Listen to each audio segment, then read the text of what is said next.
Hi, my name is Shushmita, Android trainer at Bison Technology. Today we are going to talk about what is Android, why should we use Android, why should you be an Android developer, and what is the history of Android.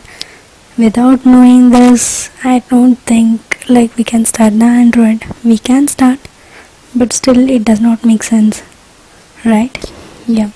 What is Android? It is a Linux based operating system.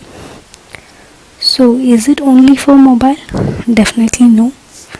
It is a Linux based operating system which is used by mobile devices such as smartphones, then tablets, Android TVs are also there nowadays. So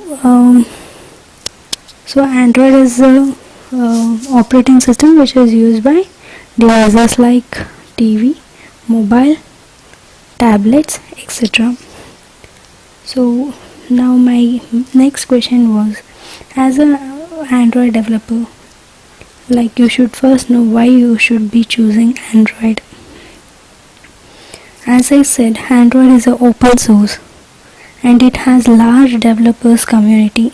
It has increased marketing, reduced cost of development, higher success ratio, rich development environment, inter-app integrations, so which has made the life easier of the user as well as the developer.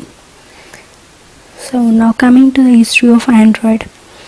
Actually, Android was mainly started for cameras. The founder of Android was Andy Rubin, and it was found for cameras in 2003.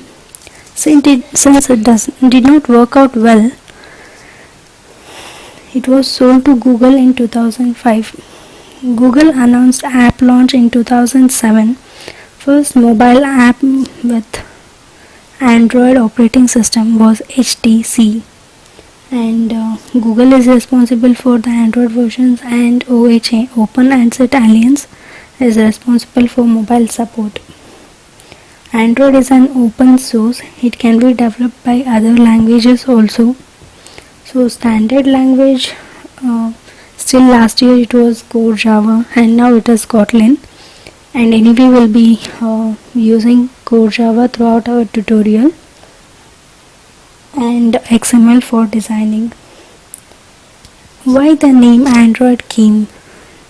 The Android is named after the founder name, and the founder was a great lover of robot. As I told, the founder name was Andy Rubin, and he was a great lover of robot.